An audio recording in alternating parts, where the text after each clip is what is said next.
Jamaah rahimakumullah, yang jelas hari ini kita memasuki hari ke-28 malam ke-29 bulan Syawal. Rasanya tidak ada salahnya karena saya baru bertemu dengan bapak-bapak lagi dan ibu-ibu lagi, saya ucapkan taqabbalallahu minna wa minkum wa ja'alana wa iyyakum minal a'idin al-faizin kullu 'am wa antum bi khair.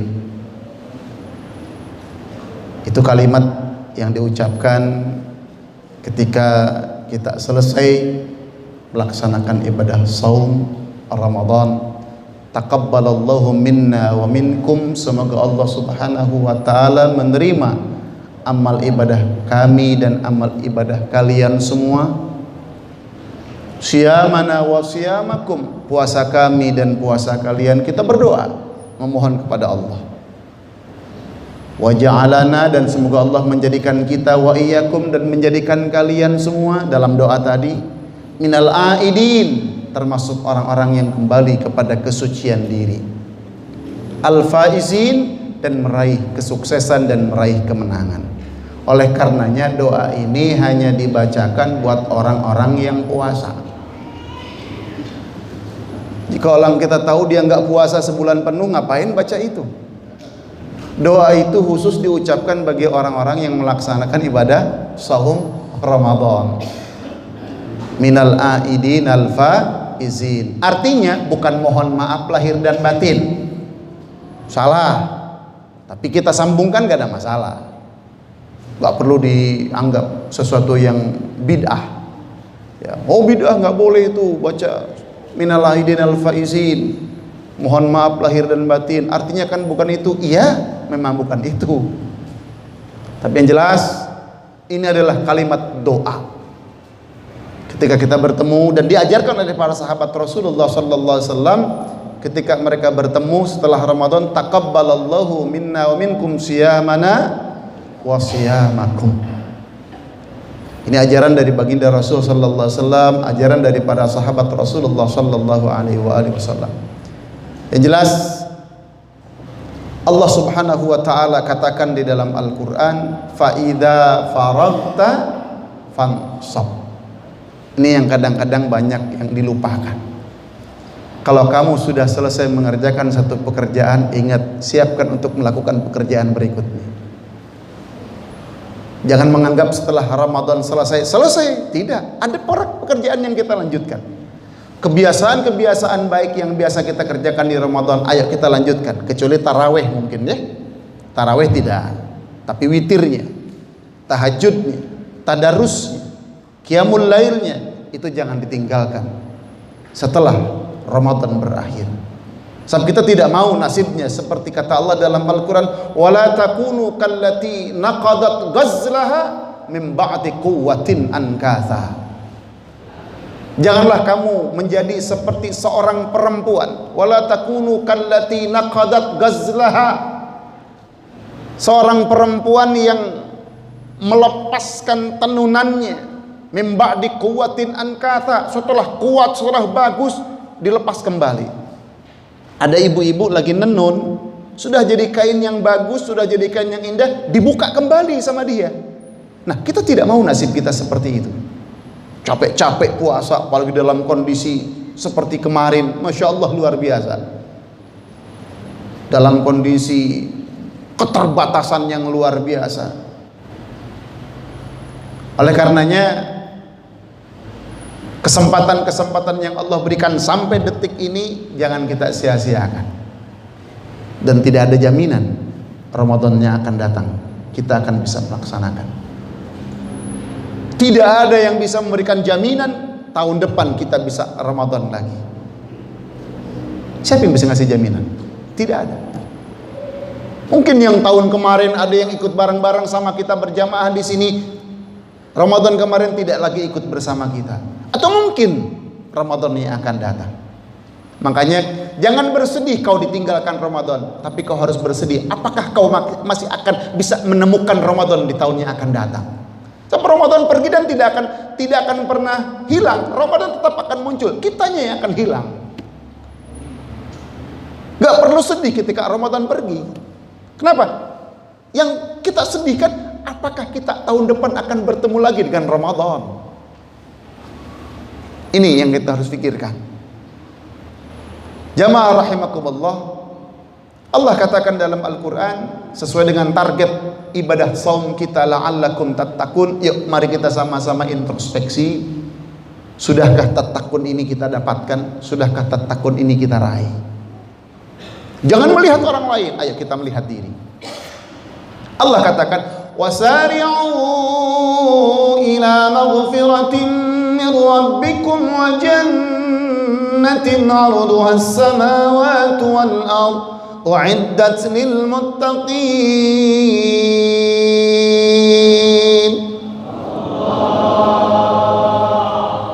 Wasari'u ila maghfiratin min rabbikum. Ayo buru-buru disuruh sama Allah ila maghfiratin min rabbikum, untuk meraih ampunan Allah subhanahu wa ta'ala.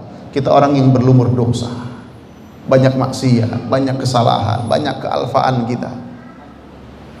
Tak henti-hentinya kita melakukan kemaksiatan, maksiat mata, maksiat hati, maksiat telinga, maksiat pikiran. Pasti selalu ada di benak dan pikiran kita. Muncul suudzon kepada Allah. Ketika musibah datang, muncul suudzon kita kepada Allah. Ketika ujian datang, muncul suudzon kita kepada Allah. Padahal di balik ini semua, apapun yang Allah berikan, baik suka maupun duka, itu pasti ada hikmah yang besar yang sudah Allah siapkan. Ya, kita rasakan juga kan ada hikmah nih dengan adanya corona begini. Kedekatan ayah dengan anak-anaknya semakin intens. Kita semakin yakin akan kekuasaan Allah subhanahu wa ta'ala. Sehebat apapun ilmu yang kita miliki, tidak akan bisa mengalahkan ilmunya Allah subhanahu wa ta'ala. Sehebat apapun pangkat, jabatan, kedudukan, kekuatan ekonomi apapun, dengan adanya musibah ini tidak ada yang bisa melawan satupun. Ini baru salah satu di antara tentara Allah yang Allah kirimkan. Artinya makin dekat kita dengan Allah, makin dekat dengan Allah subhanahu wa ta'ala. Banyak berita meninggal dunia, siapapun akan meninggal dunia. Kullu nafsin dha'iqatul maut. Meninggal itu bukan karena corona, bukan karena DBD, bukan karena penyakit apapun, tapi semata-mata ini adalah kuasa dan takdirnya Allah subhanahu wa ta'ala. Kalau kita mau yakin sampai ke arah sana. Dan sebetulnya kalau di Bogor gampang untuk mendeteksi orang yang terkena corona itu. Susah ngasih, pelit, itu sudah terjangkit virus corona. Di Bogor namanya koretna kabina-bina. Ya. Jadi kalau dia udah mulai sifatnya mulai pelit, susah ngasih, kena virus corona aja mulai. Koretna kabina-bina. Corona adalah makhluk Allah. Yang punya corona Allah, yang punya penyakit Allah, yang menyembuhkan Allah. Yang jelas, apapun yang terjadi, kita kembalikan semua kepada Allah subhanahu wa ta'ala. Nah, Allah katakan wasari'u ila magfiratin min rabbikum wa jannah. Kita disuruh mencari surganya Allah subhanahu wa ta'ala. Arduhas samawati wal ard, yang luasnya seluas langit dan bumi. Buat siapa? U'iddat lil muttaqin, yang Allah siapkan buat orang-orang yang bertakwa. Ditafsirkan dalam ayat selanjutnya, siapa yang bertakwa itu? Alladzina yunfiquna fis sarra'i wad-dharra'i wal kadhimina al-ghaidha wal 'afina 'anil nas. Siapa orang yang takwa? Alladzina yunfiquna fis sarra', orang yang menafkahkan rizkinya fis sarra', baik dia dalam keadaan lapang, punya harta, wad-dharra', ataupun dalam keadaan kesulitan. Alhamdulillah, kita sudah melaksanakan itu dengan mengeluarkan zakatul fitri. Siapapun wajib mengeluarkan zakat fitrah saat itu, keluarin fis sarra'i wad-dharra'. Kalau mau sedekah jangan nunggu kaya lama. Bismillah, niat sedekah, insya Allah diberikan kekayaan oleh Allah. Dan kita jangan selalu berharap menunggu-nunggu pemberian orang lain. Ustadz nungguin zakat, ngapain Ustadz nungguin zakat? Kalau bisa mah ada Ustadz dikasih zakat, kasihin lagi ke orang lain. Zakat itu daki, zakat itu daki, kotoran.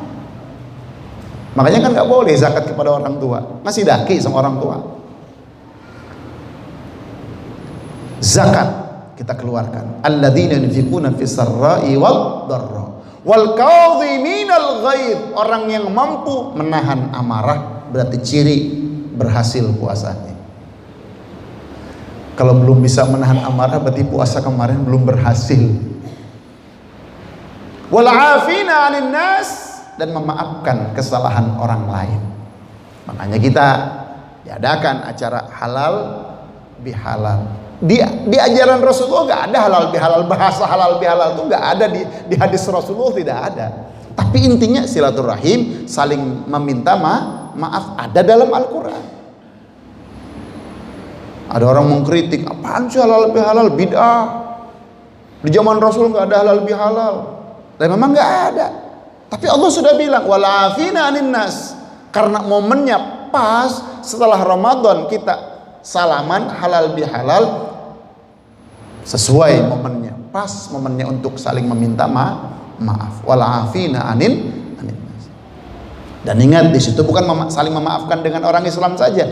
Walafina anin nas, dengan semua orang, siapapun dia, saling memohon maaf, saling meminta maaf.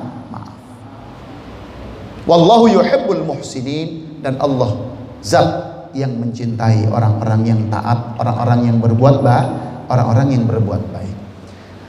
Kriteria takwa lagi, walladzina idza fa'alu fahishatan, dan apabila mereka melakukan perbuatan fahisyah, keji.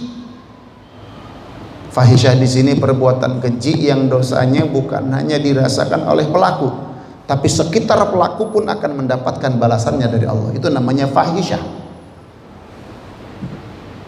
Zina, judi, sekitar-sekitarnya akan kena imbas hukuman dari Allah Subhanahu wa taala. Aw zalamu anfusahum, atau dia zalim terhadap dirinya sendiri, seperti dia tidak sholat, itu untuk dia hukumannya, yang lain tidak akan kena imbas. Zakarullah. Nah, ciri orang bertakwa bukan tidak berdosa, tapi di saat dia melakukan kesalahan, zakarullah, dia segera untuk ingat kepada Allah Subhanahu wa taala. Fastaghfaru lidzunubihim, kemudian dia minta ampun kepada Allah atas dosa-dosa yang sudah mereka kerjakan. Jadi kalau orang takwa itu bukan berarti dia tidak punya salah. Punya salah dulu, tapi sadar, zakarullah wastaghfiru lidzunubihim wa may yaghfiru dzunuba illallah. Siapa lagi yang bisa memaafkan dosa selain Allah Subhanahu wa taala? Walam yusiru. Nah ini, dan dia tidak terus melakukan dosanya. Berhenti, tidak menambah dosa. Berhenti, tidak melakukan dosa. Tobat, menyesal, dan tidak mengulangi lagi perbuatan-perbuatannya. Itu ciri orang yang takwa. Di antara hasil binaan selama bulan suci Ramadan. Jamaah rahimakumullah. Jadi kebiasaan-kebiasaan baik yang biasa kita kerjakan di bulan Ramadan jangan ditinggalkan. Dan cukup prihatin kita, ibadah kita terhambat, pengajian kita terhambat, perekonomian ancur-ancuran, ibadah haji tidak bisa dilaksanakan untuk orang Indonesia. Negara lain masih bisa. Kata pemerintah sih bukan tidak ada haji, kami tidak memberangkatkan jamaah haji sarwawai padahal namanya.